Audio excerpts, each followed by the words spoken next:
यदि कोई बाहर, वृंदावन धाम के बाहर रह रहा है अन्य प्रदेशों में, और उसके हृदय में बात है कि हम बहुत समय तक वृंदावन वास तो नहीं कर पाएंगे, ऐसा हम माया से जकड़े हुए हैं, तो हमें जो वृंदावन वासी को लाभ मिलेगा वो हमें कैसे मिले?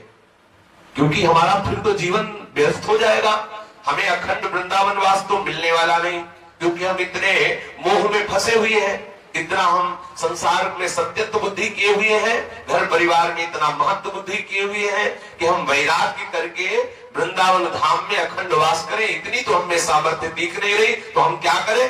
बोले ददत किंचित वृंदावन तनुभृते, जो वृंदावन में शरीरधारी है, जो भी जीव है, यदि वृंदावन में उनकी थोड़ी सी भी सेवा आप करने को पा जाए, आहा, तो सर्व भगवत विभूतेर भागीसो भवति जगताम तद्भृति परहा।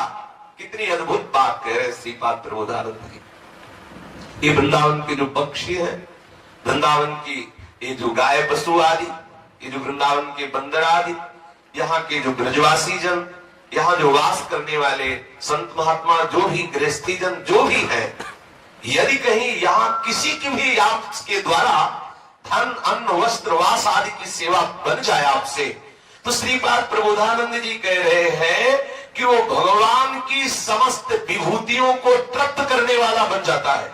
इतनी उसमें सामर्थ्य आ जाती है, वो ऐसा महामहिमामय वाला बन जाता है कि जैसे गीता में विभूतियों का वर्णन किया ना, उन विभूतियों को भी आनंद प्रदान करने वाली विभूति वो स्वयं बन जाता है। ऐसा वो महाविभूति स्वरूप हो जाता है जो वृंदावन वासियों की सेवा करता है।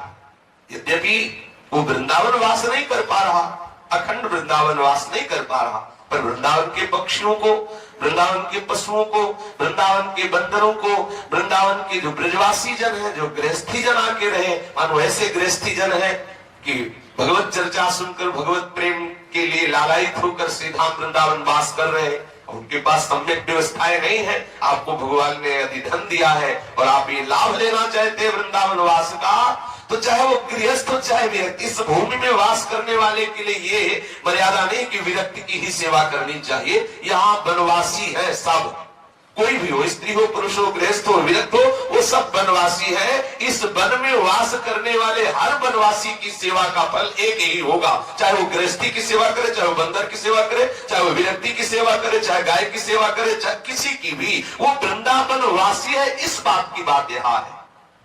कोई भी हो, अगर उसको आवश्यकता है और आपको भगवान ने दिया है धन आदि, अन्न आदि, वस्त्र आदि, ऐसी सामर्थ्य दी है और आप परम लाभ प्राप्त करना चाहते हैं, तो मोह और लोभ का त्याग करके वृंदावन वासियों के वास की व्यवस्था, भोजन की व्यवस्था, वस्त्र की व्यवस्था, उनको प्यार दो, उनके प्रति अपनापन करो, उनकी सेवा करो, तो जितनी भी विभूतियां भगवान की है वो सब आपसे तृप्त हो जाएंगी और आप महाविभूति स्वरूप हो जाएंगे।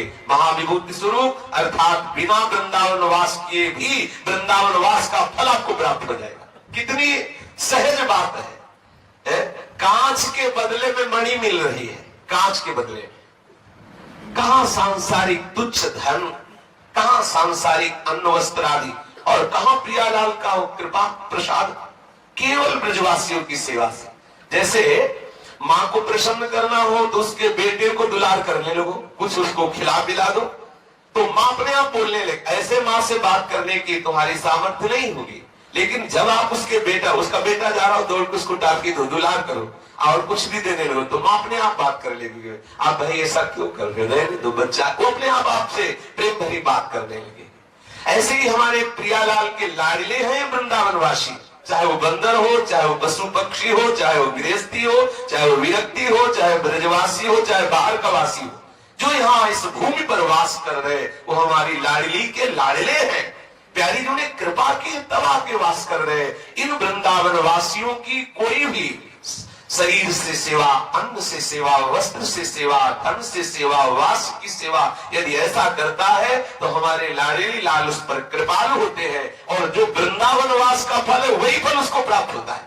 ये देखो कितनी बढ़िया बात श्रीपाद प्रबोधानंद जी महाराज ने की।